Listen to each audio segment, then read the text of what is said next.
Losing it, kid. He just hit me with a van, Frank! Quit your whimpering. This is the Hulk. What are you gonna do? Tickle him to death? Spider-Man, Brand New Day, rated PG-13, July 31st. Welcome to the Projection Booth. I'm your host, Mike White. Join me for a special crossover episode with the Kulturecast is Mr. Chris Stachiw. The letter of the day is M for mutation. We are digging into Spider-Man, Brand New Day, the new Tom Holland MCU film that just came out and borrows its title and a chunk of its DNA from the classic Peter Parker, Mary Jane Reset comic era, along with the elements of the other storyline. Chris, before we get into what this movie is and into some spoiler territory, I want to know, is this movie worth the bucks? So I feel like you and I, according to some people in your reviews, tend to drag new movies, which I find to be amusing because I don't think that big budget $100 million movies need fans defending them. If they're not good, they're not good. They don't need your defense. If you like the movie, cool. Just because I didn't enjoy the movie doesn't devalue your ability to enjoy the movie. Just want to put this out there because, again, like, it doesn't seem to be anything with the older movies we watch or the non modern films, especially, but new things people tend to get bent out of shape. And it was funny because we were getting taken to task about Supergirl and Deadpool and Wolverine. And I would wager someone coming into this podcast might go, well, they're going to have disliked the Spider-Man movie, except not. I actually don't dislike every new movie I go see. I enjoyed this movie a fair amount. Is it worth going to see in theaters? I would think so. I think it is a worthy entry into a Spider-Man franchise that is on its fourth film now, as opposed to its third. And this feels like a fourth film in that it kind of resets some things, branches out in some new directions, does some things that Spider-Man movies have never done before. And I think for me, in a lot of ways, look, I don't know how you feel about the last Spider-Man movie because we didn't talk about it together, I don't think. But I was not the biggest fan of the last Spider-Man movie for the same reason I wasn't the biggest fan of Deadpool Wolverine. It was just a bunch of cameos. Like, it was a bunch of fan service, which is fine for the first time you watch it. But has anyone gone back and rewatched those movies like more than maybe once? Deadpool Wolverine doesn't hold up. And the best part of that Spider-Man movie is Willem Dafoe, genuinely, which is not surprising given that he was the best part of the original Spider-Man movies he was in. So the fact that this movie doesn't rely on any of that, doesn't rely on any multiverse nonsense, it doesn't have any of that. This is and I've seen this kind of review mentioned or this kind of point mentioned several times in other reviews, it's a more grounded Spider-Man. And I think it is. This is the Spider-Man that I grew up with in the comics in a lot of ways. Like, he's just out of high school. He's a young adult-ish still, kind of doing ground level Spider-Man work, and then there's more intrigue beyond that. So I enjoyed it a fair amount. I would say it was worth it. I don't know if Marvel's going to be 2 for 2 this year with films, because obviously we have Doomsday coming out at the end of the year, which you and I will cover. But I think so far this year, they're 1 for 2. Or 1 for 1, I guess, because again, I can't speak to the other one yet, but 1 for 1. This movie's great. I've seen some reviewers say it's as good as Spider-Man 2. I don't hold Spider-Man 2 in as high a regard as everybody else. I think for me, this might be the best Tom Holland Spider-Man movie. I definitely think it's better than the last one. The Jake Gyllenhaal one is pretty good. The first one, I think, is predicated on some things like not knowing that Michael Keaton is her dad throughout most of the movie is kind of like part and parcel to what really makes that movie work. So for me, I think this is the first Tom Holland Spider-Man movie that I'm like, okay, we have escaped the old Spider-Man storytelling. We've escaped the Spider-Man of 2000s, 2010s, and this Spider-Man is firmly now his own thing. And there are moments in this movie that we have not seen with Spider-Man before. There are things in this movie that, again, are so unique and novel and fun and interesting that for me, I would say not only is it a worthy film to watch in theaters, but I think that this is the best Spider-Man movie that we have gotten in the cinematic Spider-Man era, which would have started with Raimi's Spider-Man. So what about you, Mike? Well, I'm curious. You said that this film does some things that no other Spider-Man movie has done, and I'm curious what you were thinking of for that. All of the mutant stuff, like actual mutant stuff, anything with, I mean, again, I don't want to spoil that stuff because I think that's like the main spoiler of the movie. But I mean, we've seen Spider-Man as a organic spider in the movies, but we've never seen it where he doesn't start out that way as Spider-Man, but he's still Spider-Man, and then he becomes that. We've never seen, that's a comic book thing. We've never seen that in the movies. And so I guess I was more speaking to having not seen it in the movies, not so much the comics, because most of this is just a melange of things from the comics kind of worked into a script that works better than I would have expected. Because again, to go back to forcing a bunch of villains into a movie, Spider-Man 3, both the Tobey Maguire one and the Tom Holland one, both had a lot of villains, like replete, an abundance, a plethora even of villain. And this one has a lot of villains as well, but I think it deftly kind of manages them in a way that makes sense. And the through line, I think, with Jean Grey also makes sense. Well, I feel that he has more friends than enemies in this one. Right, which is weird. Yes, yeah. We have like a Batman Spider-Man situation almost, where he's interacting with the cops, which we have not really seen. We saw that sort of with Dennis Leary's character, sort of. But the less I think about those Andrew Garfield Spider-Man movies, the better, personally. Yeah, I'm trying to think of what his relationship with the cops was in the previous films. It feels like it was more dealing with high school than anything else. And, you know, the school trip and all that in the second film, the trip down to Washington, D.C., I think that was in the first film. And then with the last one, I really don't remember any cops. It was so much about the whole let's reset the universe type of thing. And I feel like these Spider-Man films have not necessarily suffered because of the rest of the MCU. I mean, we got our introduction to Tom Holland via one of the bigger MCU, via one of the Avengers films. Was that Civil War that we got well, that was him Iron introduced? Man. That was Captain America Civil War, which is technically not an Avengers movie, but it's half of an Avengers movie. It so feels like an Avengers movie. An Avengers movie. I mean, in a lot of ways, for me, it's as much an Avengers movie as Ultron is. I guess it's just like the stakes. I guess it's they're not world-ending stakes in Civil War. In Age of Ultron, they're world-ending stakes. So I guess that's kind of the line of demarcation. I would agree. The Spider-Man movies have suffered because he's had to be part of the grander MCU framework. The picture work that is the MCU relies a lot on Spider-Man, which, again, Spider-Man was a singular entity up until this point. He was in his own movies doing his own thing. There was no crossovers. There was no, the most we ever saw was Venom. That was it. Yeah, but in the comics, I mean, he was very interactive with other people. That was the thing I always enjoyed, was that he had his little area of New York, mostly Queens, that he would deal with. You had, Daredevil over in Hell's Kitchens. Like, everybody had their own turf, right? Like Luke Cage, the Fantastic Four. Yeah, exactly. So you had all of these people that had their own area, and he would team up with them occasionally. I mean, I remember especially when he got the symbiote suit that he broke into the Baxter building, which was great that he could just bypass their security pretty easily in order to have Reed Richards help him with this whole problem that he was having with the waking up. And he'd still be tired. He didn't know that the symbiote was controlling him, taking him out for a ride at night, those kind of things. So I always enjoyed when he would do team ups, especially with the Human Torch. I like that he doesn't team up with anybody really other than the Punisher, which I haven't watched any of these Punisher TV shows, the miniseries, whatever they're doing, that weirdo movie thing that they did last time with that. One shot with that really bad special effect that was making the rounds out on Reddit. Ed Marvel's glad that that's all we know about that Punisher thing. If you haven't watched it, is John Bernthal falling backwards off of a roof and it looking like a video game. But I thought that the relationship between him and Frank was fantastic. And especially, I love the parallel now that Spider-Man is forcing himself to be alone. He doesn't want to be alone, but he has to be alone. And there's that whole thing. I think it was it the end of the first Spider-Man movie, the Raimi one? I can't remember if it was the first or second, where he's basically like, I'm putting all my loved ones in jeopardy. I have to stop this.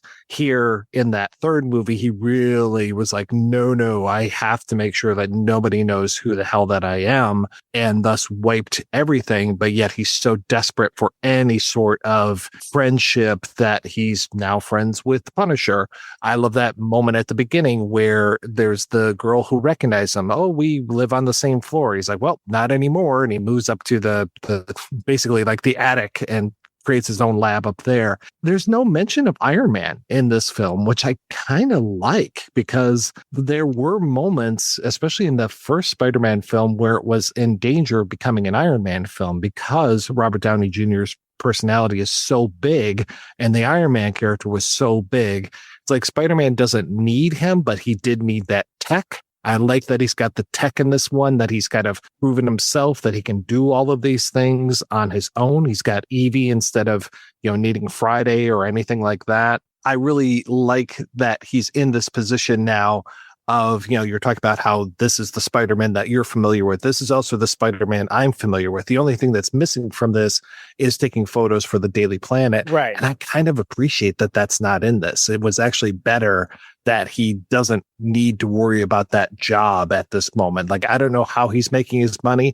It's not pizza time, but, he seems to be doing okay right now. I think for me, and this was kind of the thing, right, with the end of that second movie where they're like, my God, look, it's J.K. Simmons again, which, by the way, never has come back, since, I guess. I thought it was in the third one. No. I'm talking about in this film. Oh, right. Which I was kind of glad for. Right. Yes. Which I think, to my point, I think now it would be a little unbelievable to have Spider-Man or, again, Peter Parker going and taking pictures of Spider-Man. People be like, you're Spider-Man. Knock it off. It would be hard, I guess, in this version of the MCU, because everyone in the MCU, and genuinely a lot of moments in this movie, there's a lot of moments in this movie that have to do with Spider-Man's secret identity being found out, or Spider-Man's secret identity being in danger.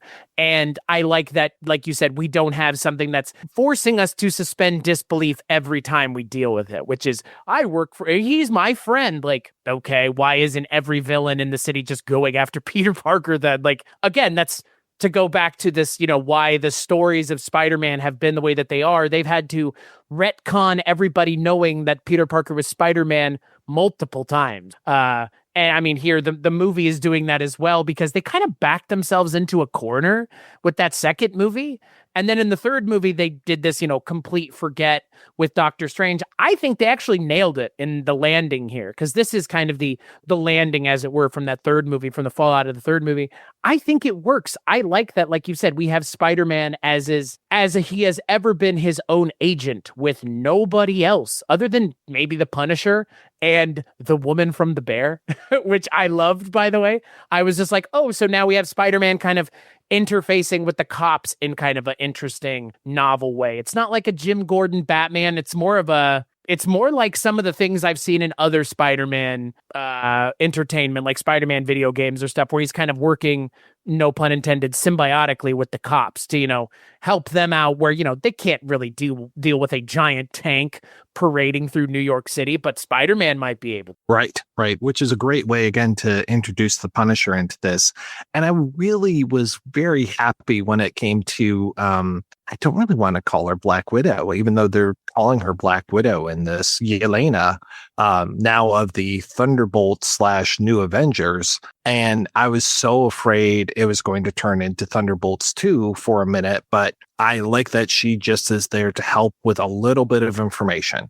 This movie feels very much like a detective story, which I think I really appreciate. This whole idea of, what is going on? We introduced that mystery of this tank being driven by this old lady very early on in this. I mean, we've got the opening montage. Yeah, I think we first see the tank at 8:30, something like that. I don't know, but it depends on if you include the Marvel logo at the beginning. By the way, I came late to this movie. I, for whatever reason, thought that this started at 1:30, but it started at 1. But thank goodness my theater, which didn't used to have a long pre-show, now has a very long pre-show. Yes, I was about to say, it's double the length. So I missed the first 5 minutes, but thank goodness there's already Right. Yes.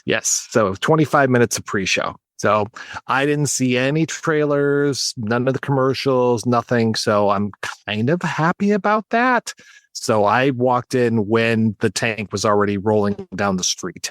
So what you're saying is you missed the nonsensical preview for Doomsday that has no bearing on anything and has not gotten me excited for it. Okay, cool. Well, good, because I think that was that's the best way to go into this movie, is not being reminded that there are other Marvel things that are possibly not going to be good. Because for all of the success of the MCU, can we take a step back here and just have a conversation about what these movies would have looked like without that? They would have looked like this. They would have looked like this movie, where it's just, we get to see the characters because Marvel owns them, but not everything has to be dialed into the grand mythology that is the MCU. Part of me now, with the success that Marvel has not been having, wishes that they maybe hadn't gotten so far so quickly with the MCU and flamed out as much as they had. Because this Spider-Man movie is really a, return to form of a kind of superhero movie that we haven't had in a while. I mean, you think about the last MCU movies we've had, they've all been directly dialed into the main mythos of this kind of multiverse story arc. This movie has none of that. Like you said, with Black Widow and Punisher, they're there, but they're not there to the point where it distracts from Spider-Man. This is a Spider-Man movie. And I know the last one had 4 Spider-Men in it, or 3, but this one is so much more a Spider-Man movie because I feel like for the first time it captures the tone of he's just a kid. He has these powers and he doesn't even necessarily understand the powers, especially in this movie, because we're getting the Man-Spider story, but we get to actually see Spider-Man just kind of dealing with what it's like to be a superhero in a world where the superheroes don't just have a meeting place to go hang out at. Yeah, I mean, we don't even see Avengers Tower in this, which I was pretty grateful for. Mm-hmm. It's so contained. If you hadn't seen some of the other MCU movies, you would not know, other than certain lines that they drop in this movie, that there was a bigger world out there. Hulk and Black Widow and Punisher, we understand that they've existed within this framework. This is not the first time they're being introduced. And I think even if you're just coming to this movie as someone who's never seen an MCU movie, I think you'd be able to understand what had happened up to this point in some of their relations. But at the same time, because Spider-Man is an unknown quantity as Peter Parker, but only known as Spider-Man, they have an interesting kind of conceit that they can play with here to get away with that they wouldn't otherwise. If we didn't have that, we'd have to be, oh, hey, Dr. Banner, once again, from the 8 million times. It's I don't need any of that. Genuinely, I'm so glad that this is such a singular Spider-Man movie in the way that they've presented. It feels like this movie is comfortable in its own skin. It doesn't feel beholden to so many things. I mean, even with, I can't remember if it was the last movie or the movie before. I think it was the second one where they were talking about the blip a lot. That was the last one. Okay. But they had I think it was either the first or second one with the Captain America stuff. That where was it was the second one. Okay. Yeah. I didn't go back and rewatch all of these. Instead, for whatever reason, I ended up rewatching the Fantastic Four First Steps yesterday. It's a good movie. It is a good movie, and better than I remembered it, actually. So, and I think it was just the idea of setting us up for them coming into the rest of the MCU, which was, that also ties into Thunderbolts with them watching the footage at the end. So I was trying to refresh my wife a little bit about that stuff and just okay, this is where we're at with things. And once I started to get into the J. Jonah Jameson stuff, she was just okay, enough. I was well, and I was glad because he didn't show up in here. And Me I was too. I don't even know how they would explain that anymore. I guess they could. I mean, honestly, now would have been the way to do it because J. Jonah Jameson wouldn't know who he is. So he'd just be that pesky Spider-Man, Spider Menace. Whatever. Yeah. But honestly, Dr. Perlmutter and I on my show, who you have not had the pleasure of working with yet, we often talk about choices that you make when you're making a film, but also the choices that they don't make. And the fact that they don't lean on J. Jonah Jameson, I think, is impressive. We don't need it. It's, again, there's just I don't need Uncle Ben. I don't need Uncle Ben at all. Aunt May, I think, has been instrumental. Marissa Tomei has been instrumental at really helping ground Peter Parker and Spider-Man in a emotionally resonant way that the other Spider-Man movies kind of never, I mean, that those Andrew Garfield movies really never hit it. The Tobey Maguire one's a little bit. I mean, Cliff Robertson was a pretty good Uncle Ben, but we get to genuinely feel like this Spider-Man's a human being. And a lot of that comes from just them not doing the things you would expect, like no Uncle Ben, Marissa Tomei instead, Aunt May, like no J. Jonah Jameson, just the city being appreciative of Spider-Man and there not being any kind of like wiggle room. I mean, I know in our day and age, if a person like Spider-Man existed, there would be all kinds of insane conspiracy theory shit. But I like that in this movie, it's just like the city is pulling for Spider-Man collectively. Like, I like that. Like, I genuinely think that for me, that gives me an idea and a sense that the people that are making these movies don't feel super tied to having to do constant MCU future-proofing setup bullshit. Like, this movie's just like, you know what? Who knows if in the next movie they'll just love Spider-Man as much as they do now. But in this movie, it works, I think. Tonally, where they're coming from, it works. Absolutely. And that was one of the things I liked about the Raimi Spider-Man was when it was Spider-Man Day and they had the woman like playing the violin and doing the Spider-Man theme and stuff. And I always like how they will work in the Spider-Man theme, like here for Ned with his app and everything, having that as the little notification tone. I thought that was good. But yeah, it was very nice to see the whole city pulling for Spider-Man rather than he's an outlaw. You know, we got that a little bit with The Dark Knight, you know, that that whole thing at the end where it's like, oh no, I'll take all the blame for everything. And he runs off into the shadows with his big ears flapping back and forth. And then he just fucks off. There is no outlaw Batman that we get to see in the third movie. He just disappears into, you know, Wayne Manor and never comes out again. He becomes, I think he even makes a joke about Hugh Hefner, right? No, or Howard Hughes. Howard Hughes. So yeah, and I think there's even a talk about keeping his urine in jars. But here I like that everybody knows who he is and everybody's okay with it. Like that he is able to, you know, walk into Yelena's apartment building. Nobody freaks out because it's Spider-Man. They just know who he is and he's just part of the city, you know? And I do like that relationship he has with the cop. I think that's pretty nice. She's kind of a surrogate mom a little bit to him. Right. But yeah, Aunt May is so crucial. And that is his core memory when, are we going to get into spoilers with this one? I think so. Yeah. I mean, I think we have to. Okay. I think we both agree. Go see this movie in theaters. Yeah. Like this might be, if you see only one MCU movie this year in theaters, it's probably, I would lean into it being this one. You're not going to have a bad time with it. When Jean Grey first tries to enter into his mind, the worst kept secret in the MCU since Tobey Maguire and Andrew Garfield being in another Spider-Man movie. I'm very glad because I had no idea. I honestly had no idea what was happening in this movie. I didn't watch any of the previews, none of the commercials. It in the previews. They spoiled it by accident on the red carpet last week. Oh, okay. When one of the people was like, my favorite part of the movie is Jean. And it's like, that was the first time anyone had said anything publicly about it up until a week ago. So yeah, I loved that. I didn't know who the bad guy was walking into this. I saw the red hand or whatever for like a brief second.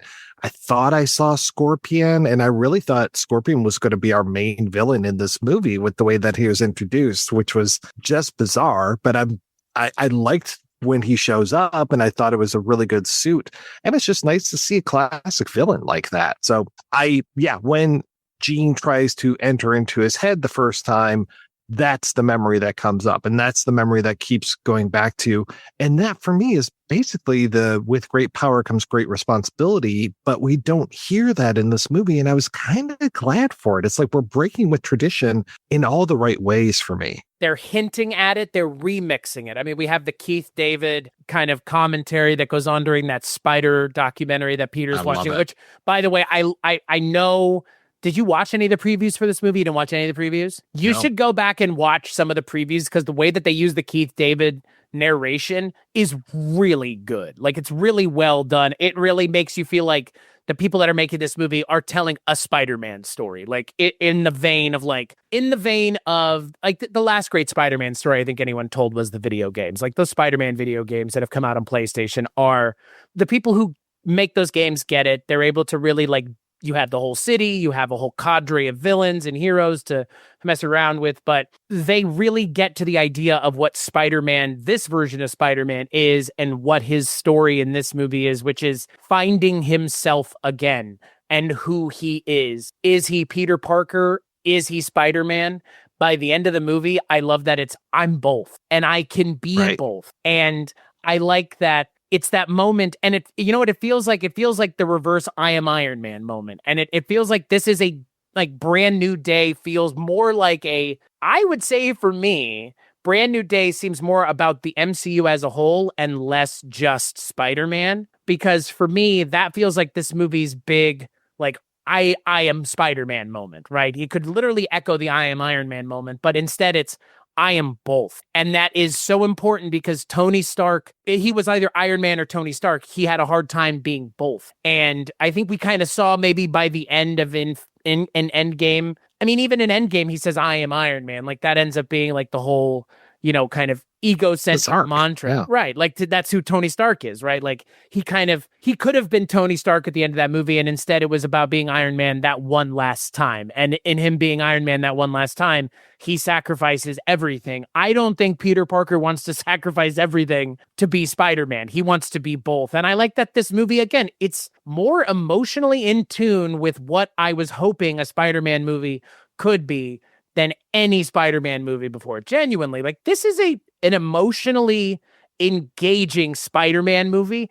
Tell me the last time an MCU movie was emotionally engaging. Genuinely, I don't even think there has been. Maybe The Eternals, which I know will piss a shitload of people off, but it is the truth. I don't know. For me, it's Endgame. I mean, I really teared up when you hear Sam say on your left, that whole end battle. There's a lot of great moments in there. So I was really into that one. And I would have to say the previous one with Infinity War, when Thor shows up, I mean, the whole audience, including me, was cheering ourselves out. And when Black Panther bit it, I was pretty emotional as well. Not as emotional as some of the people in the audience, but it was really sad to see him go because he was becoming a favorite character. You know, R.I.P. Chadwick Boseman. But there were a lot of moments for me in that. In this world, I think when Aunt May bit it in the last one, I was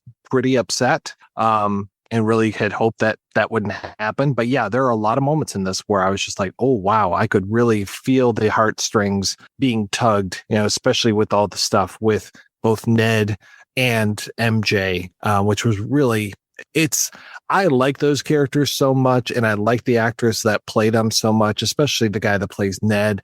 He does such a great job. I don't know if you've ever seen Reginald the Vampire, but he's the star of that show. Really good show, based on a book series called Fat Vampire, I think.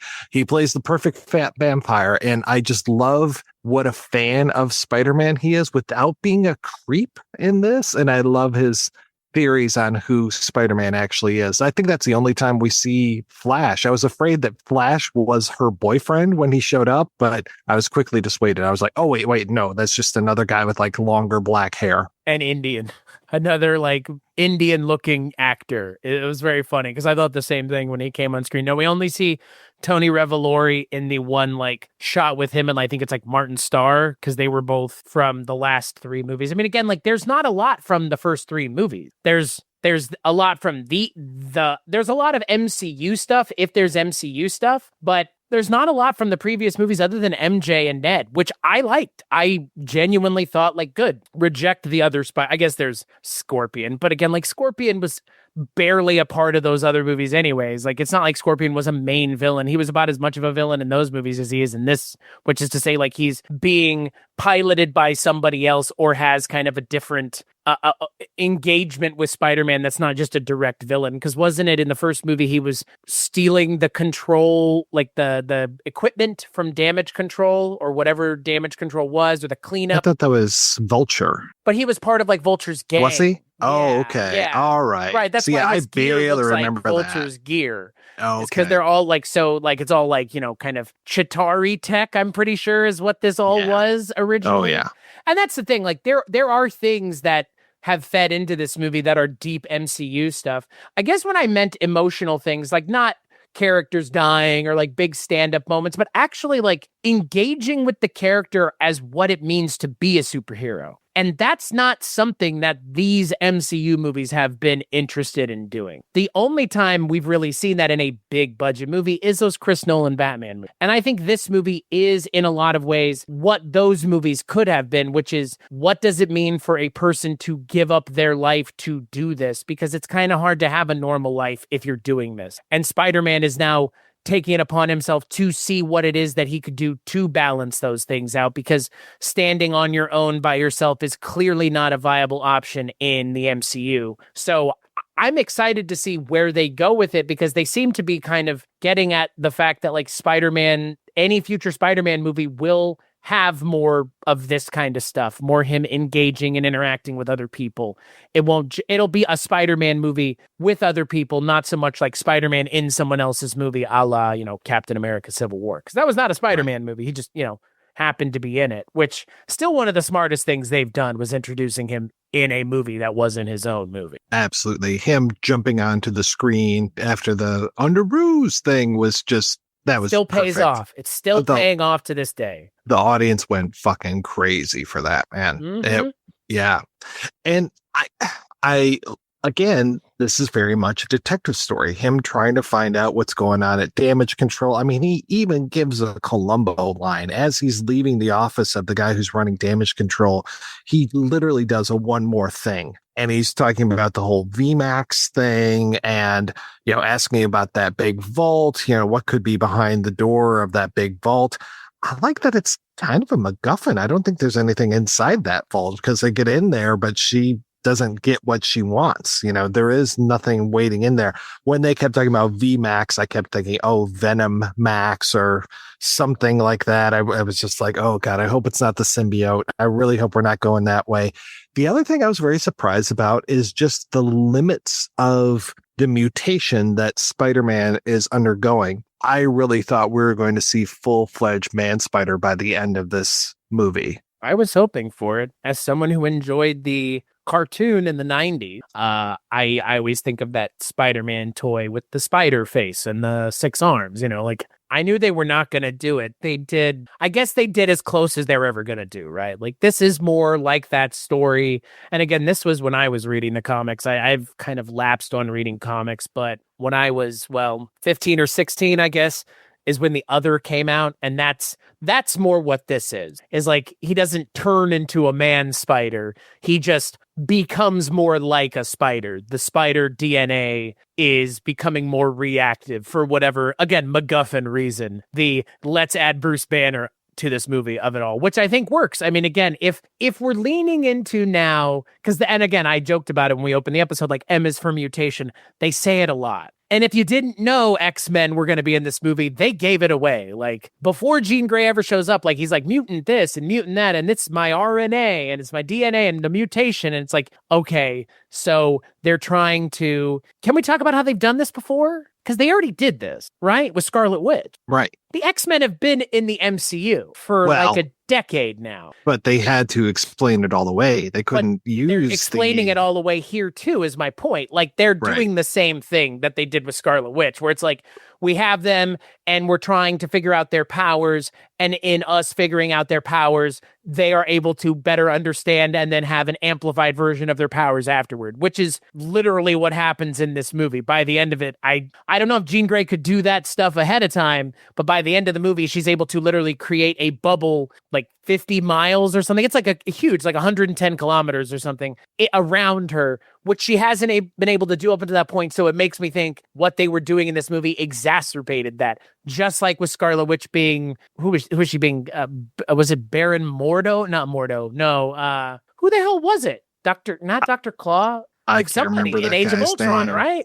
Yeah, but that whole thing was because of the Infinity Stones, which didn't really make a lot of sense. I kept wondering if they destroy the Infinity Stones, or once Thanos gets his glove on the Infinity Stones, wouldn't all of their powers just go away? Like, wouldn't even Captain Marvel's, because you got to remember, Captain Marvel, Quicksilver, Vision, like all these guys are being powered by Loki for a time. Yeah, powered by the Infinity Stones, which is wild that was the way we could explain all this stuff away. We couldn't even use the word mutant. We had to use whatever that stuff, it was all over.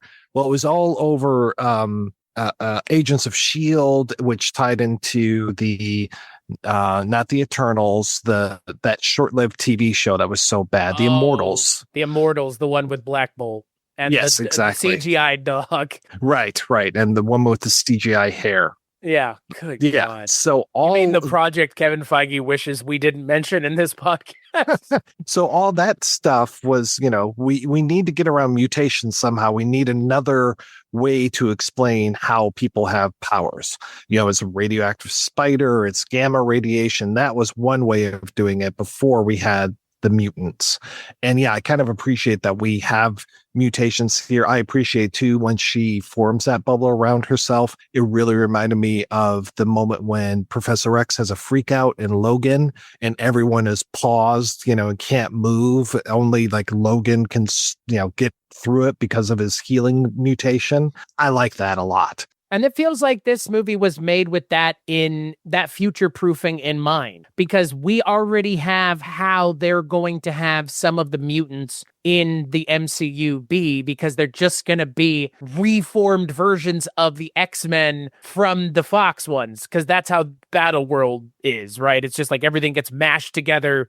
And then we have new versions. So there's going to be a new Tony Stark or all sorts of new stuff. And the new X-Men are going to be predicated on the old X-Men. So anything in this movie is already more or less, we've seen it, like you said, in the other X-Men movie. They literally have canon to draw from. And I'm so glad that we are finally at this point. I'm sure everybody at Marvel is disappointed it took fucking 14 years or whatever it is to this point. 18 years? I guess it's 18. Yeah, 2008 was Iron Man. Yeah. And we had stuff before him. Obviously, we had the Spider-Man films, and you can go all the way. Movies. Yeah, you can go all the way back to the ground zero of like the Incredible Hulk, those kind of things. I know we had crossovers with that. Matt Murdock was his lawyer, and and Hulk, or not Hulk, Thor was in the old Hulk TV show, which was pretty embarrassing.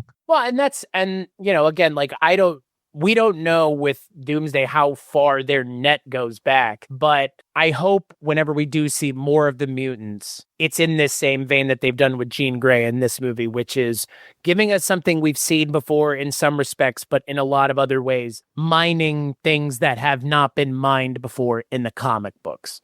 Because we've already seen certain things in the comics represented in the movies. Like a lot of the things that work for me in this movie are things we've never seen in the movies before, that has never been represented in Spider-Man before. Now, a close friend of mine who I podcast with from time to time, Destin, he's a huge Spider-Man fan like you are, and you guys are about the same age, and one of his complaints about this movie was like, it's a lot of things mashed in that are not necessarily related in the comic books. And I know you would agree, because that is the case. Like, these are not necessarily all going on at the same time in the comics. I think they make it work. I could see, though, how one might take a little bit of umbrage with it, because they are kind of, and they've done this with a lot of other things. Like, this is maybe the one MCU-y thing that this movie does. They're kind of clipping certain parts of the story off to make this story smaller to fit together. Good and bad. But if certain stories resonate with you more than others, I can see why you might be a little bit miffed that they're cutting parts of the story out to make way for another thing that isn't necessarily representative of the story in the comic books. But, we've had this conversation before. I think that the movies are allowed to do whatever the hell they want. Like, remix and remaster and do whatever. Like, you're not beholden to anything, really. Like, I think there are some things you're beholden to. And I think that's why those Snyder movies fail so horribly, is like they don't understand the base idea of the characters. These characters, regardless of the setting, always feel like the characters off the page, which is the thing that the MCU has always succeeded at, which is making a character who is at least representative of the character from the comic books. Maybe it's not a one-to-one, but it's a close amalgamation. I 100% agree. I really The comics are the comics and the movies are the movies. And I'm really okay with them being completely different entities. I mean, if I got bent out of shape when it came to differences between the comics and the movies, I would never be able to sleep at night. And my time is more valuable than that. that. Are like that, though. And, that's true. But I'm not going to say, unfortunately, like if you love something that much, I get it. Like I would be hard pressed to tell you don't. But at the same time, like you can like both separately. Like they can be loved on equal footing without there being the overlap is the character. And that's all you need to like really say. And that's it. I mean, just the comics themselves have been rebooted and reset and reinterpreted so many times in the comic books that if a movie wants to do it, as long as they're doing it well, I'm okay with that. I don't care about some of the changes because you have to make some of these changes. I mean, if I was so bent out of shape about stuff, I mean, Venom, like I already mentioned the symbiote coming in from the Secret Wars, like that was changed so quickly. I think the first time was in the cartoon. And again, the cartoon has its own, history and all that stuff. You made mention of the cartoon too. Yeah. Right. So it's like, yeah, okay, rather than it being something from, this, like you said, battle world with the Beyonder. No, it's J. Jonah Jameson's son is an astronaut and he brings back this thing with him. Okay, same diff, and like I've seen that in some of the movies, just it comes in different ways. I really don't care. It's yeah, okay, this is a different Jean Grey and we're seeing her sister alive and all these kind of things. Which is a comic book thing. Yeah, I'm really okay with the way that they're doing this. I was just so grateful that we see her at the end on a bus and we don't see her pulling up to Xavier's School for Gifted Children. I was so There is a ranger in the north. Fight him. That's always what I think of, is that fucking scene from the end of The Hobbit. That's always what I think of because it's just so like unnecessary. We know where she's going. Yep. Approximately. Yeah. Possibly. Yeah. Who knows, frankly? We didn't need Wolverine on a motorcycle pulling up next to her or something, it's really okay. Yeah. I will say, as someone who did know the Sadie Sink of it all, pretty poorly kept secret, given that she's a redhead in the comics. Like, if she's not Mary Jane, there are a several handful of famous Marvel redheads. And if you don't just disclose, I don't know. I feel like this is one of these things. We'll just disclose who the fuck it was. Don't do this like back and forth bullshit. Like I'm sick of this. Like this, just you know what? What does it have to do with the quality of the movie? Nothing. And what you benefit from like one day's worth of people not knowing? I don't get it. Let's like just stop. Just stop with this secret casting nonsense. You get a lot more benefit out of surprising people at a con than you do when they're sitting down in the seats at the movie. Like, oh my God, a movie that's going to have Jean Grey and Spider-Man in it. That sounds crazy. You could have gotten a lot out of that too. There's nothing to be said that people wouldn't be as excited, if not more excited, to go see this movie knowing that Jean Grey, an X-Men character that we haven't seen in 10 plus years, is going to be in another Marvel movie, which means we're going to get more X-Men. Now we have to hide it. Like, stop doing the Khan Noonien Singh stuff. Just stop. We're in the internet era. It doesn't work in professional wrestling. It doesn't work here. Like, I'm sorry. I'm so glad that I knew nothing about this going into it. It's just fucking annoying at this point. Like, unless you're intentionally avoiding it, which is what you do, it's almost damn near impossible to not like have it ruined. And so it's just like, well, just assume that it's going to be ruined. Don't assume that everybody's going to be able to like shut themselves out to the world. Was it like there's an episode of like King of Queens where they're all trying to watch the Super Bowl and not have it spoiled for them ahead of time or something like that? Like, it's like that. Right. Like it's, if you don't watch the movie after the first weekend, you can't complain if it's spoiled for you, if there's something like this in it. So just don't have it be a spoiler. Just have it be part of the movie. Because again, like, I think unlike, and I think that this goes into my criticism of a Deadpool Wolverine style movie where the whole movie is predicated on the fucking twists and there's no substance between any of it. This movie actually does a lot with the fact that Jean Grey is in the movie. And Sadie Sink is really good in this movie. She's a great actress.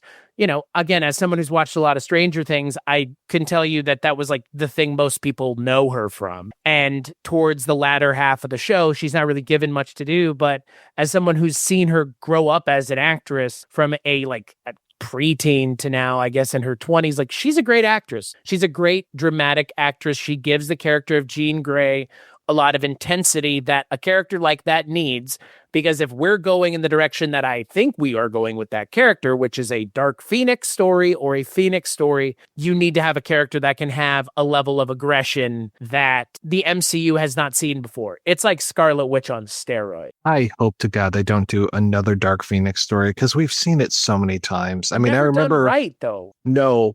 I mean, well, the whole thing of the alien tech and all that stuff. I mean, we've seen the Dark Phoenix story told so many times. I remember I don't go to comic book conventions very much at all. I think I've been to a couple in Toronto because I was invited to host some Q&As. That's when we met, Mike. Yeah, exactly. And I went to a Motor City Comic Con down here maybe twice, maybe just the one time. And I remember hanging out with my friend Mitch, and we're going through comics, and I'm just like, oh, look, it's a Dark Phoenix story. Oh, look, it's another Dark Phoenix story. And I had some nerdling kind of go off on me like, they've only done that storyline twice. And I was like, no, I think you're very wrong. And I went out to a website that had a lot of different comic book covers, and I just found over and over and over again all of the Dark Phoenix storylines. There were probably 20 at least. And I'm like, kid,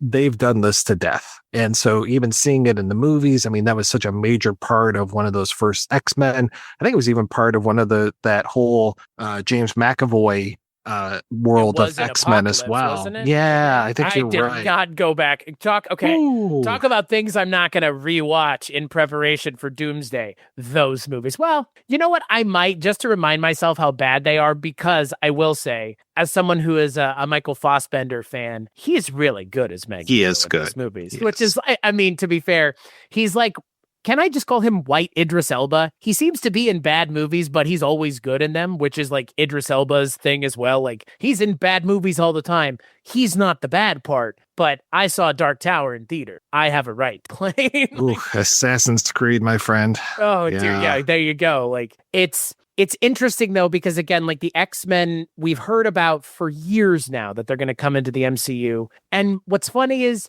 in a lot of ways, they're just like Spider-Man used to be. We heard over and over and over again that Spider-Man was going to be in the MCU, because Spider-Man didn't get introduced into the MCU until like 2016, which is 8 years into the MCU. So the X-Men are like the next, it was the Fantastic Four. Again, the Fantastic Four, I feel like, are less of a big deal than the X-Men, only because those Fantastic Four movies didn't have the legs that X-Men did. I think those X-Men movies were successful enough. They kept making the X-Men movies because those movies were successful, not because they had the license like they did with Fantastic Four. X-Men, I think, are so evergreen that they knew they were going to be able to get a lot of mileage out of a Spider-Man movie, so it was smart to put an X-Men character in here. And I think it's also smart to put an X-Men character that's not one of the ones that you would expect. It's not a Cyclops or a Wolverine, like you said, or a Professor X, like Jean Grey, a character that, like you already said, Dark Phoenix is a story that they have done before. My contention is they haven't done it well. I don't need to see them do it again, but it does seem like we're trending in a aggression is being output by Jean Grey. We kind of see the way it affects Spider-Man, because Spider-Man starts going symbiote, which I think is, I mean, obviously there's a setup there in that as well. There's a setup for both of these characters, as it were, to become these darker versions of themselves.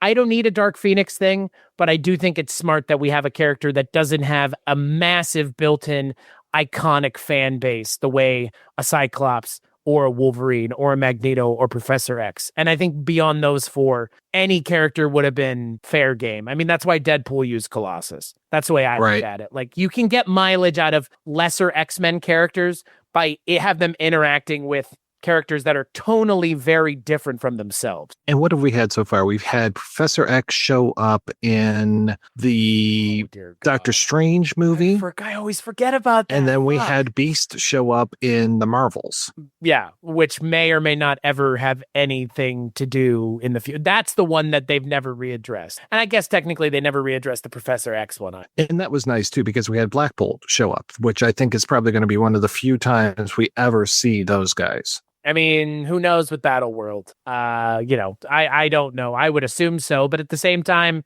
maybe they recast that character and have somebody else play them, and it's actually a critical part of the next part of the MCU. Who knows? Like, I would personally like to see the next part of the MCU have nothing to do with a lot of the characters we've already seen. Like, have some characters that allow us to be grounded in that world, but don't give us like, oh, new Tony Stark. Like, I don't cares. Like, No. good. Like, but give us a new Black Bolt or a new, somebody else. Like, I know they're gonna give us Iron Man because, like, that's I'm sure. But like, there's a lot of interesting room and places to go, and like having a Jean Grey in this movie. If you had told me they're gonna have an X-Men character in a Spider-Man movie, obviously, I know where my brain goes immediately. It's Wolverine, because Wolverine was a big part of Ultimate Spider-Man in the comic books. But if you're going to have a character that can like interact with a Spider-Man who is searching for himself and at odds with himself, that's Jean Grey already as a character. So to have them on this parallel course in this movie where they intersect at the end with him and her in his mind and her interacting with Marissa Tomei, like that seems really good. That's what I mean by the emotional really core of this movie is unlike any other MCU movie I've seen. That like it's like it's not just a character dying, it's a character having an internal conversation with themselves about their place in the world and what that means for them as a person and as a superhero. And none of these movies have really had enough time or slowed down enough to do that, like genuinely. And that's kind of a shame, because if you do it, you can actually do it pretty well. Like there is a lot of emotionality behind these characters in the comic books. The people are invested in these characters, not just because they beat the shit out of villains. It's because Spider-Man is a teenager and we were all a freak teenager at one point. Jean Grey is at odds with herself because we all have an internal struggle sometimes with the person we want to be and the person we are. Like those are things that they understand in the comics that the MCU has always had a joke for. There's not a cutaway to a fucking joke in this movie, man. Like, it's wild. I was so surprised that Hal Sparks was not the person in the elevator when he's wearing the girl's t-shirt and pants. I wish. I kind of was hoping that he would say, nice outfit. Nice outfit. I wish. That's the crossover we needed, right? Where's Hal Sparks when you need this guy? I'm amazed that I can remember Hal Sparks' name, but I was a big Queer as Folk fan. I thought you were going to say you're a big fan of I Love the 70s, I Love the 80s, Oh my God. He was making money off of that. VH1, baby. Do you know who I feel the worst for in this entire movie is poor Bruce Banner, man. Oh my God, right? The way they're carting him off to the hospital, and they're just like, yeah, he's going to be in Bellevue now. And I'm like, who is this? Don't worry, folks. He'll get the help he needs. Like that episode of The Simpsons where they're carting Homer off and he's having the shit beaten out of him. It's like, he's going to go somewhere that will help him. Yeah, fucking right. The loony bin. Like, oh boy, I felt so bad. And well, that's one of the things that I think they bring up slightly, and they don't necessarily mine it maybe as much as they can, but I'm ambivalent about it. This whole idea of the power suppression, the stuff that Bruce is the mutant is wearing of it all, right? This is the mutant of it all, because now Bruce Banner is a mutant too, technically. I guess he always was, but ish. But this whole thing of being able to repress somebody's powers. I mean, we saw that in Deadpool 2 with those collars and the way that Deadpool was, back to being riddled with cancer because his powers were turned off. We get a little bit of that there, but here, I'm glad that Bolivar Trask isn't in this one. I have to say, one of the scenes that really worked the best for me was when Spider-Man is having his problems and he's trying to use that power inhibitor on himself and he falls and there's this big explosion of webs. The one guy comes up to him and starts talking to him, and I'm just like, who the hell is this? And then I realized, oh, he's possessed. That scene, that guy who plays that possessed person, I thought he did a wonderful job. And then I really like how Jean is bouncing from person to person, not necessarily where they, fly forward and they have her spirit entering them. I'm talking about when the people on the street start all using her voice. I thought that was really good. Yeah, it's very Elias Koteas of her. Very, yes. Is it that movie, The Fallen? The Fallen, yeah. The Fallen. Time is on my side, yeah. I was waiting for her to start singing it, man. I mean, that's what it felt like, because it's like well, people like do that point, like reaction thing, and they're like, yes. "Hello, Spider-Man." Like it works really well, and I think it's a fun power that we have not seen in the MCU. And how do you counter that power? Like, oh, you don't. Like, I guess if you're Spider-Man, it's like a solidarity of the mind. Like the strong-minded are able to keep Jean Grey at bay, but if you are weak-minded and of weak will, like, and look, you see the hand, right? Like, they are supposed to be these like Japanese assassins that are of, you know, steely mind and steel-willed, and like here they are being taken over by Jean Grey. Her powers are, I mean, again, she took over the Hulk, so you know. It's one person at the beginning, and then it becomes like whole groups of people by the end of the movie. So her power is just being amplified more and more. Like she is a terrifying character. Oh, and literally at this point in the movie, when she's, you know, using that guy, and when Spider-Man starts to look at his own apartment and see her and see this guy using her voice, I still don't know who it is. So, I mean, I wish that you had that experience that I had, where I did not know that Jean Grey was in this movie. So I just kept wondering, who is this person? Who is controlling all of this stuff? And so that twist worked. Oh, it worked for me so well. It worked wonderfully. And yeah, even when he sees her in the car and takes that picture of her, I still don't know who that is. I'm just like, who is this girl? Who could this be? I honestly did not know for quite a while afterwards who that was. So I thought that it's one of those where, like, I always go back to, because I'm old, I always go back to, what if people didn't know that Arnold Schwarzenegger was a good guy in Terminator 2? And Arnold Schwarzenegger shows up in this movie with that box of roses and that shotgun inside of it. And you think he's there to kill Sarah Connor. Maybe this cop is here to protect Sarah Connor because we don't know anything. And when he pulls out that shotgun and turns to Eddie Furlong and says, "Come with me if you want to live," that would have been a bring the house down reveal. But every fucking buddy that saw that movie knew what was going to happen. Were you seemingly the only person who, when the reveal in this movie happened, did you react? Did anyone else in the theater react? Andrea reacted because she also didn't know, because she doesn't give a shit. So hell yeah. What's that like? I wish I could be that person. Yeah, it doesn't fucking matter. You're fucking right. I mean, more or less broadly, it doesn't fucking matter, but I care. God damn it. I don't even know, to be honest, if she knows who Jean Grey is. Like, if I said, like, oh, that was the one that Famke Janssen played, and whoever that chick from Game of Thrones that played the second Jean Grey. Sansa Stark. Jesus Christ. Sophie Turner. Had I said that, oh boy, I can't wait to rewatch those movies, Mike. had I said that, she might have been like, "Oh, okay, that's the same character. That's the one who, you know, died in the first Avengers or second Avengers, whatever that one was. I think it was the first, wasn't that? Who? Jean Grey died in the first one. Oh, she died in the second X-Men movie. Does she die in the second one? Okay. Yeah, because she's the one that's the flood that's coming from the dam. Yeah, that's the second one. Because the third one, where she, to use your parlance, where she ganks Professor X. Oh yeah, remember that's the one. How exciting that movie was? Oh, I sure do. Yeah. Jesus Christ, the X-Men movies, man, are just, you know, we're on the precipice here, right? And you mentioned already, like, the Hulk of it all, and I hope to God the Hulk gets like a better movie after Battle World happened, because they've essentially said, like, there's no more Marvel movies until like Battle World. Like, we've got like this and like Doomsday, and then there's like scant Marvel movies, and Battle World happens, and then I think other things are happening, like the 4 or 5s or whatever, if there are any. But why do you keep saying Battle World, by the way?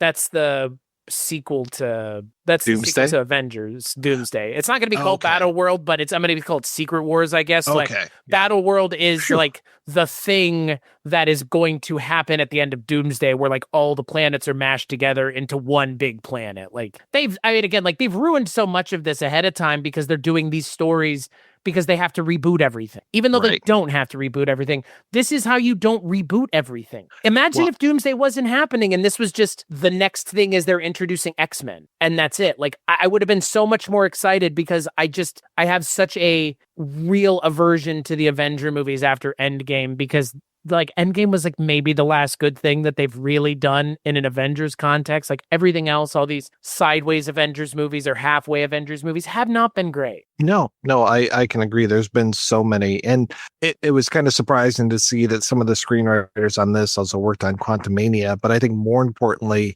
they worked on all of these other Spider-Man films, which it's amazing when you have, I almost said Mary Jane, when you have MJ on the roof and she's recounting like, oh yeah, Night Monkey and the thing at the Washington Monument and all this kind of stuff, which is interesting that later on you think about it and you're like, oh, that's Jean Grey mining all of those memories, because I didn't realize that was Jean Grey for the longest time. So like later on I was like, oh shit, she got there before Spider-Man even got to MJ's apartment. Right. Like that whole thing, I thought she was trapped in the helicopter with the helicopter pilot, and I was like, oh, okay, yeah, she can't jump anywhere, not realizing that she can do that whenever she wants and to whoever it is, as long as they're within 33 feet, and then she can just make all those jumps. I really like that they make these references. I really like that Ned and MJ are such a massive part of this movie. The moment for me that touched me the most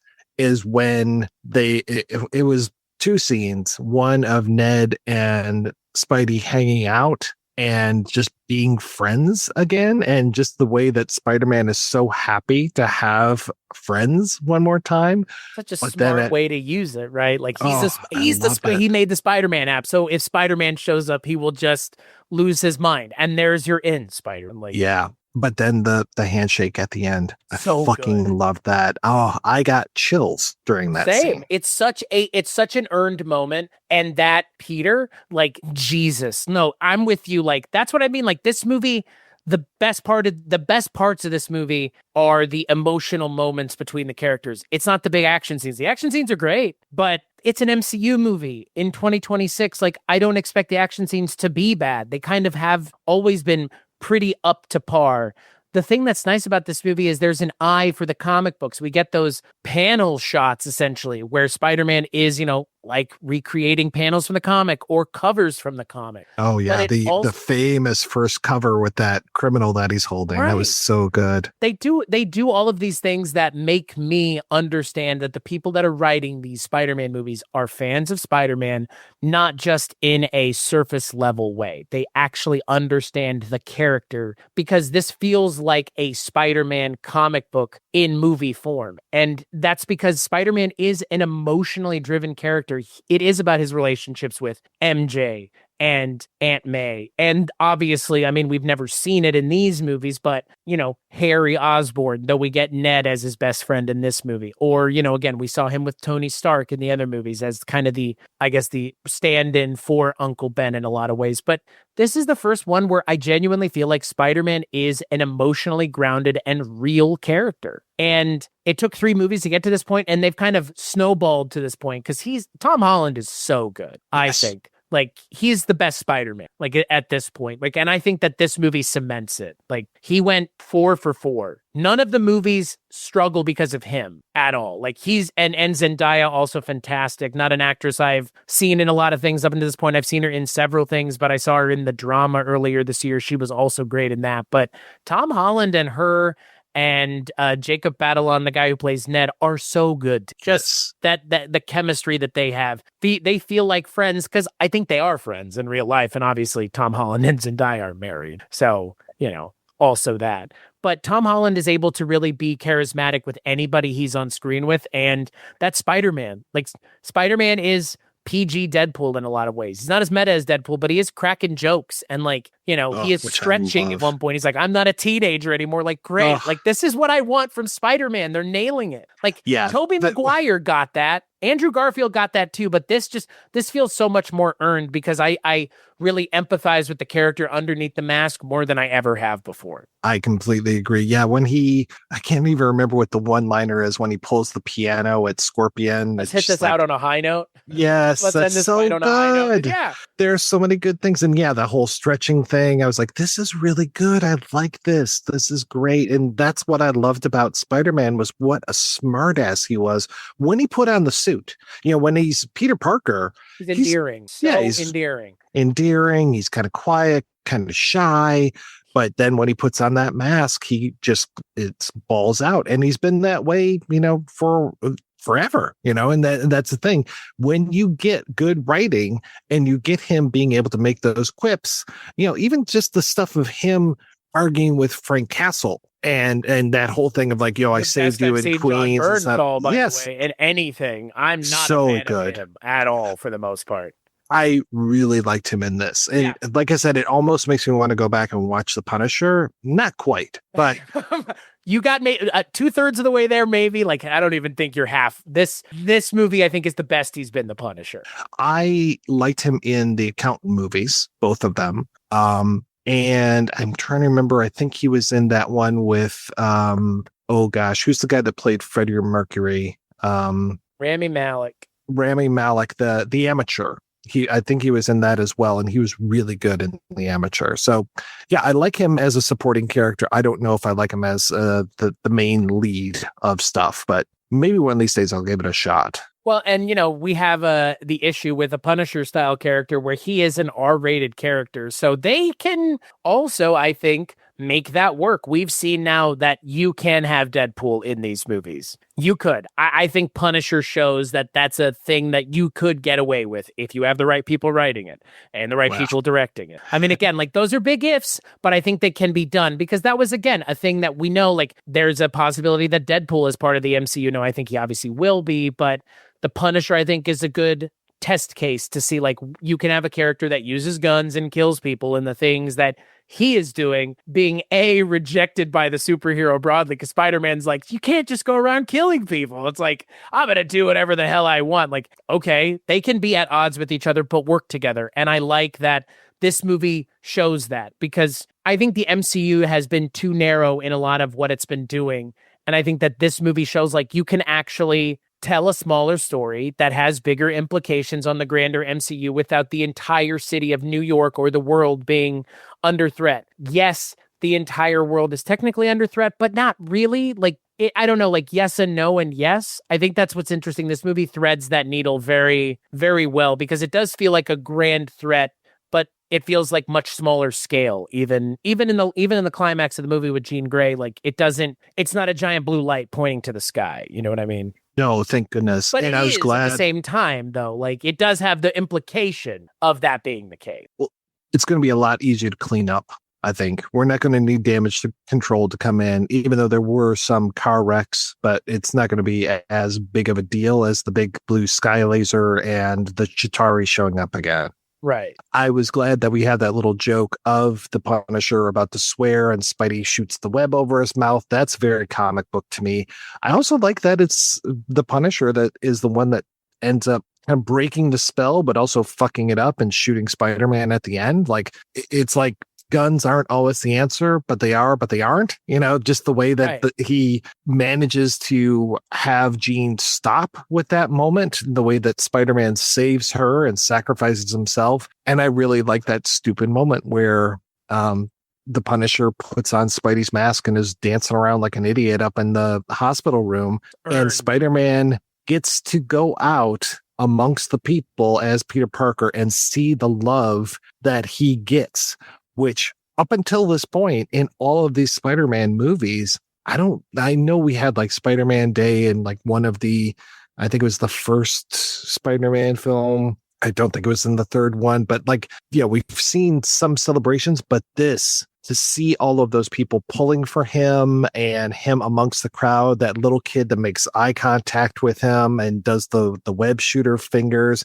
it all just hit perfect for me. I agree. I think that getting a genuine, like, emotional moment out of the Punisher, one of the more gruff characters in the MCU, is really smart, because you pair him opposite Tom Holland as Spider-Man. And you know what? I think there's always been this question of, like, who is the analog in Marvel for Superman in the DC universe? I would make the argument it's Spider-Man. We have a character who, when he's not superpowered, is just trying to live a normal life, which both Clark Kent and Peter Parker are trying to do. And then when they are their superpowered versions of themselves, they are adored by the city that they live in. And, obviously Superman, the whole world in a lot of those comics where he's saving the world. But, in the comic book of Spider-Man, like he's, friendly neighborhood Spider-Man, like he's adored by the city. He is, they give him the key to the city. I love that. And, I think that this movie cements Spider-Man as that character in terms of like the ability to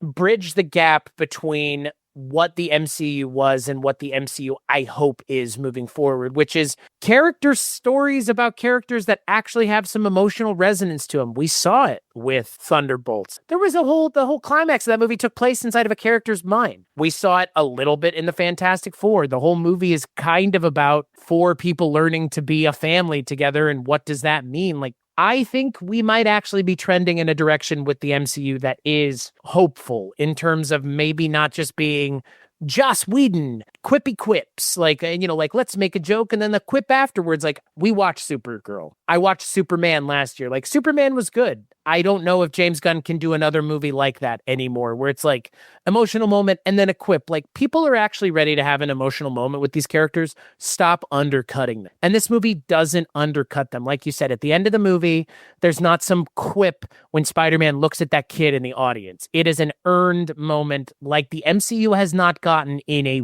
really long time. And I want them to continue that, because with Doomsday, they have an opportunity with Doomsday as a character to pull a Thanos and give us a villain to actually maybe not root for, but understand his motivations in a way that don't just make him be a mustache twirling villain. And my hope is with Doomsday is they are able to do that, because Robert Downey Jr. is that good of an actor. He's been able to do that before. And all of the actors in these movies are great actors in their own right. Tom Holland is a great actor. You can't bring this level of emotionality and charisma and I think vulnerability to a character if you're not a great actor. And he is. Well, it's interesting with that third Guardians of the Galaxy movie. So much of that is the whole idea of the Gamora in that not being the Gamora that Peter knew and trying to re-spark that whole thing.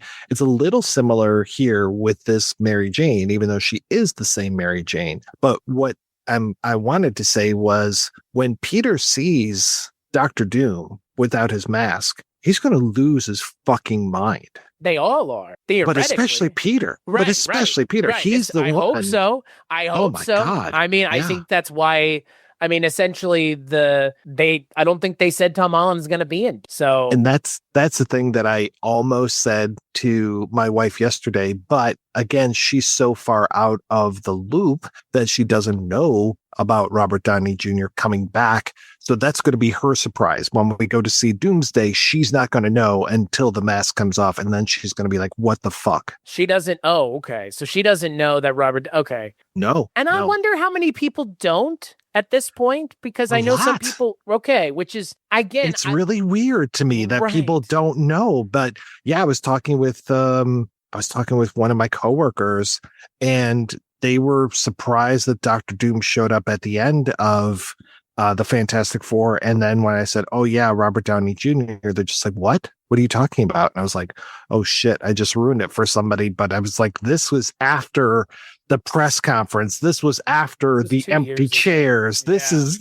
all of the stuff that was leading up to this. So I was like, okay. I mean, I was really surprised. I think we talked about this on the Fantastic Four episode. I was surprised that there wasn't a 1/4 face turn. So we got to see a little bit of RDJ's face. That could have been anybody in that cloak, but I'm kind of glad now that there might be people that don't know who that is, and maybe they will be surprised though. I mean, we've got however many months before the movie comes out, and they're going to be just touting that like fucking crazy. It's going to be RDJ all over the place from now on.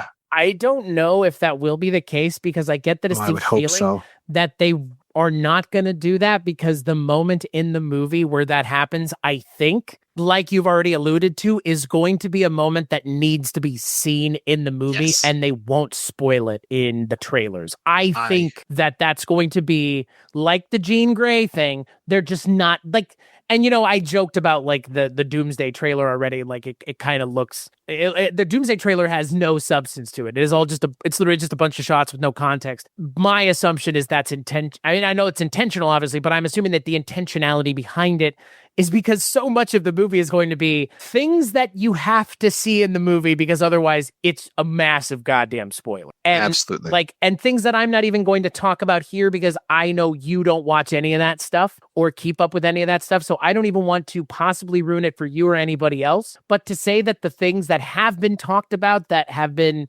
confirmed just by the Comic-Con of it all with like certain actors being on stage, but other actors haven't been on stage. And like, who knows who knows who is going to be in that movie that they haven't said. And I think that that's why so much of the movie has not really been shown in the trailers. And my hope is they don't show RDJ as Doomsday or as Doom until the movie. I hope that we don't get that until maybe the week after, because they always do like a spoiler trailer right before the movie comes out. I hope that we don't see a single shot of him sans mask until a week before the movie comes out, or if not after the movies come out, genuinely, because there's no point. No, I really hope that as well, because they just seem bound and determined to ruin all of this stuff for everybody. I'm like, no, just let things be surprises, please. Well, Dr. Perlmutter says it best. Like it's a study. It's factually known that American audiences don't want to feel dumb, which is why movie trailer houses do that. They don't want to feel like they don't know what's going to happen in the movie. So the trailers are just spoiling things ahead of time. And for the rest of us that don't care about feeling dumb when you go into a movie, it then forces us to not watch trailers for things because the trailer will show the entire movie. And if you're a discerning moviegoer, i.e. someone who goes to a couple movies a year, you can pick up on the entire plot of a movie just by watching trailers at this point. Genuine. Absolutely. Like entire acts of the movie are kind of segmented in the trailer at this point, and it's just it ruins things. It really does. It so does. I mean, I just saw an article or listicle the other day where it was talking about the biggest reveals in movies over the last, I don't know, however many 20 years or whatever. And one of those was Shutter Island. And I was just like, bitch, I knew from the trailer what was going on with that thing. I didn't need to see that movie at all. Dream, maybe. Yeah, that it was dream. All him going crazy. And I like the idea that it wasn't all a dream, but that makes the movie somewhat more tolerable than it actually is. Ooh, I wonder if anyone's gonna have a hot take on that one. He doesn't like Shutter Island. Where's all your Shutter Island fans going to bat for that movie? People going to bat for Supergirl. Is this Shutterheads? Well, yeah. The Supergirl fans, that's a different word with an S on it. Talk about a distinction between two movies starting with an S released within a month of each other. My God, this movie has made almost $1 billion already. People will show up for your movie. It has nothing to do with the fact that a woman is in it. I promise. It's not a well-made movie. People showed up for Superman last year. That movie made a boatload. This movie's made like $900 million. This Spider-Man movie is, if you put a good movie on screen, the audiences will show up. And this movie probably won't have a 30 to 40 or 50% drop off next weekend either. It will probably have maybe a surge even. There might be people who want to go see this again. I don't know. This is a really good movie that I think will resonate with a lot of people, especially people that are big fans of Spider-Man, which is most everybody who's into these kinds of movies. Spider-Man really is kind of the character that crosses all boundaries. He's very bipartisan. I think people that like DC like Spider-Man. Like, how could you not? Yeah. Well, and I'll tell you, racially, it was very even in the theater yesterday, if not more black people than white people, which I was just like, oh, that's cool. You know, that I was very glad. I was surprised at how many kids were in the theater. I don't really think that this was a kid's movie. Spider-Man is a kid's character, though. That's he's like a kid superhero. He is. But it was the first. Any little kid, like, who's your favorite superhero? They're probably going to say Spider-Man. I was surprised at how many people were wearing their spider gear, like not costumes, but like all the t-shirts and stuff. It was really nice to see that. And it was nice that it was a pretty respectful audience. Like everybody seemed to be into it. There was only one time I had to yell at somebody for using their phone. But yeah, it was a good theatrical experience. I think it was made even better by me coming in late and missing all the pre-show, missing the MJR theme. That's our theater around here that we go to, is MJR. And they play this trailer up front. It's not as bad as the Nicole Kidman trailer, but it's been going since the pandemic. And so that's like 6 years I've been seeing them. Well, take away a year for the pandemic, but that's 5 years I've been seeing this little trailer before the movie. Every time they send me a survey after a movie plays, I just go on and on and on about how they need a new pre-show, but they have yet to listen to me. Would you prefer to have one that's changed every couple weeks with a movie that's coming out, so you get to see yet another ad for the movie with Greg Marcus of Marcus Theaters, because that's what I get to see. And as someone who lives in Lincoln, Nebraska, that only has to go to Marcus Theaters because the law of the land here in Lincoln is that you can't put a multiplex outside of downtown, so no movie theaters will come and put a multiplex outside of downtown because they literally can't. So the only movie theaters we can go to in Lincoln are Marcus, because Greg Marcus showed up when they were going to vote on it and asked them to make sure it kept going. So the only place you can go see anything other than maybe the most popular 4 movies is downtown. I would rather see the same thing for the last 6 years than him doing his little like minstrel song and dance show of like, here are the Super Trooper guys and let me talk about horror movies. Like, you don't give a shit about any of this. Don't even, you're pretending so hard it's showing. Who's worse, him or Maria Menounos? Him. Okay. Because he directly affects my ability to go to a movie theater that isn't Marcus in town and see something.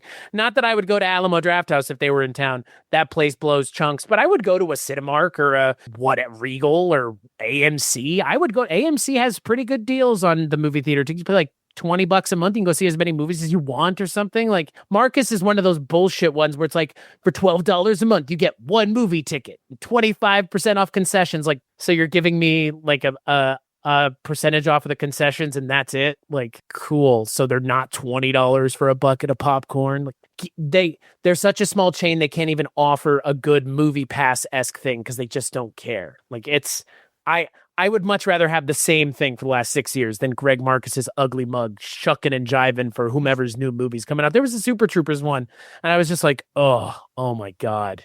Made me not want to go see the movie, knowing that they were doing exclusive ad reel with Greg Marcus. Wow. I know. Yeah, I'm glad I missed the pre-show for that. I will miss the pre-show for that intention. I went through and purposefully tried to find bad reviews of this film just to see what people are critiquing, criticizing about this. Seems like people don't like how angsty Spider-Man is. I find it to be actually a good thing, especially that he's having a real crisis of faith and having being alone in this new world. I figure if there's any time for him to be angsty, it's right now. The other thing was something that we've talked about as a good thing, which is the whole idea of him interacting with other superheroes. I don't feel that they do it too much. No, I don't. But I guess the consensus among some of the online cognoscenti is that there's too much of other characters in this movie. But to what extent you've ever read the comics and it's all self-contained and he doesn't interact with other people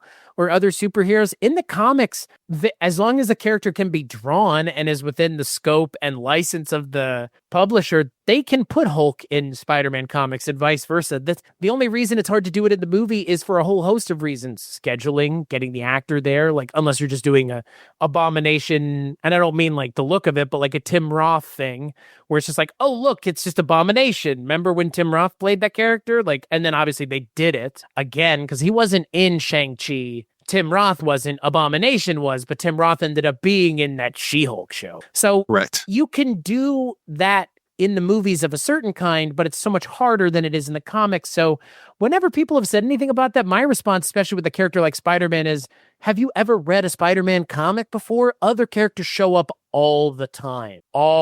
Exactly. And that's kind of what got me into a lot of different comics, was going back to Secret War, the very first one. And I didn't even know for a long time that they had done other Secret War storylines, because for me, it was a one and done. Right. It was a bringing together of all of these different heroes and villains, because there were all the villains there. And it was a way for me to experience other characters that I wasn't that familiar with.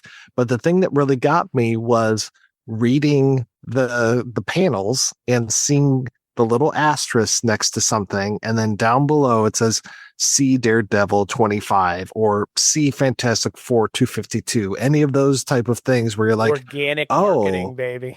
Exactly. And this is before, like at that point when I was reading comics, I think there were 3 Spider-Man comics. There was Amazing, Spectacular, and then maybe Web of, and I think one of those was just all repeats. It was old issues that they were re-releasing, basically. I think that might have been Web, but then you would get Spectacular and Amazing, and those stories would go back and forth, which I wasn't actually a fan of. I was kind of like, no, I just want twice as much Spider-Man. I don't need the same story just kind of stretched out a little bit more. I mean, that changed when it was like the Hobgoblin and everybody's trying to figure out who the Hobgoblin was. But now it's impossible because you've got so many things and they're constantly going across so many comic books. And it's just like, I can't afford to buy every single one of these books. Especially, I was buying comic books when they were 60 cents, 75 cents. Once I got up to $1, which I know is cheap now for a comic book, I was out. I don't even know where you can get a comic book for $1, maybe other than at like Half Price Books.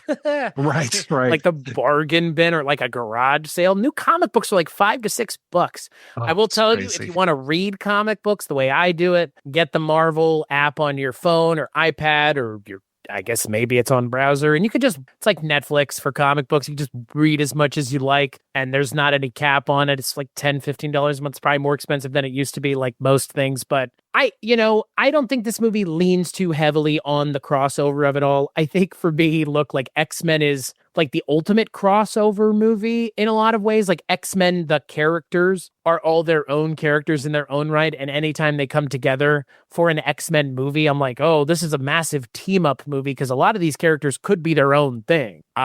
This is the first time Jean Grey has been in a movie without the other X-Men. Yeah. Like it's such a wild way to use Jean Grey because she feels so novel and interesting. And I think that's hopefully that's one of the just from top down expectations from Kevin Feige with the new X-Men is this needs to feel different. It can't just be Professor X and Magneto and they're at the school together. Like nobody wants to see that again. Give us something else. Do something else with it. And I think this is that step in that right direction. If you want to complain about that, Jean Grey being in this movie, cool, but it just seems like a non-issue. Maybe take Black Widow out of this movie, but I like that we get to see Florence Pugh and Tom Holland share a scene together. So shut up. Jesus, I'm the critical one here. Jesus, fuck me. The people being, I don't like the fucking crap. You read a Spider-Man comic? The Ultimate Spider-Man video game, there were levels where you fought Hulk and Venom and Wolverine and like all these other characters are showing up. Like, chill the fuck out. If you've never read a Spider-Man comic, go read a Spider-Man comic because he does not exist in a vacuum. None of these characters. Do you know what the best thing about a crossover is, Chris? Is that you of the Kulturecast get to join me on the projection booth, or me of the projection booth gets to join you on the Kulturecast, and you don't know which one you're listening to. Right, exactly. That's right. It's technically both.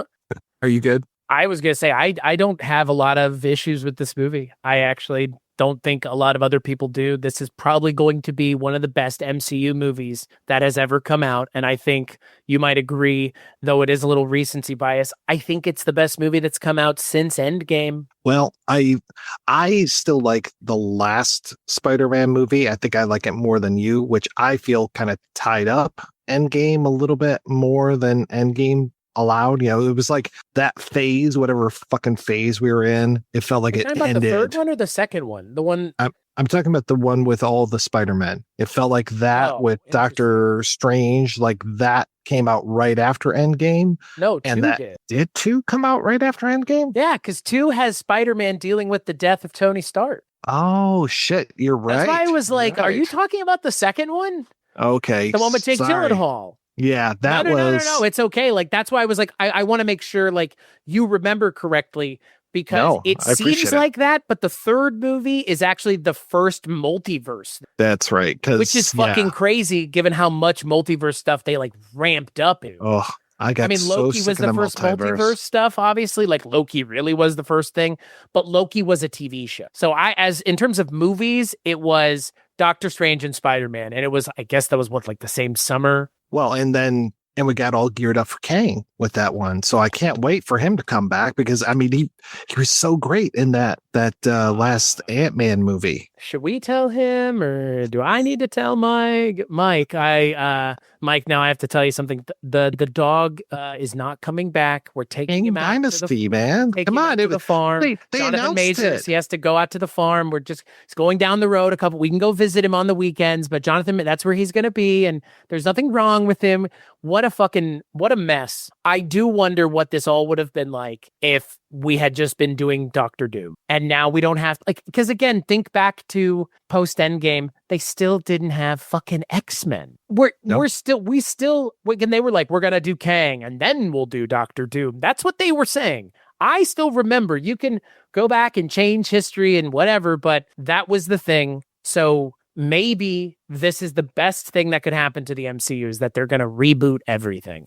Maybe that'll get rid of the bloat. Maybe that'll get rid of all the issues that we've seen and all the quippy, moments that just seem unnecessary at this point. Like, people are good.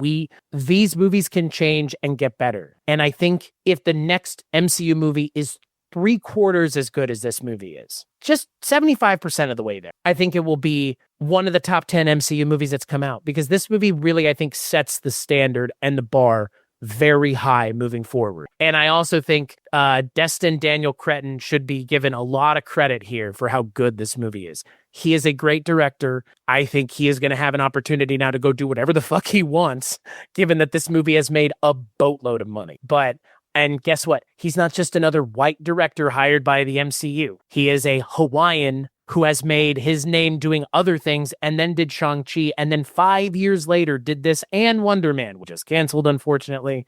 But I genuinely, I know people like to say we drag a lot of movies, but maybe drag us for being too effusive this time. See how that feels. Well, Chris, thank you so much for joining me on this very special crossover. Do you want to tell the folks where they can hear us all the time? Yeah, they can hear us over at weirdingwaymedia.com, where our audio empire continues to expand with such great shows as the upcoming Harrison Ford show. That's a crossover with my show, The Kulturecast, Mike's show, The Projection Booth, and Richard Haddam's show, The Paranormal Bookshelf. Richard Haddam, which is not the name of the show. It's Richard Haddam's Paranormal Bookshelf. Boy, I guess I lost 50 cents and then made $1 in that phrasing right there. I lost the money that he normally gives me.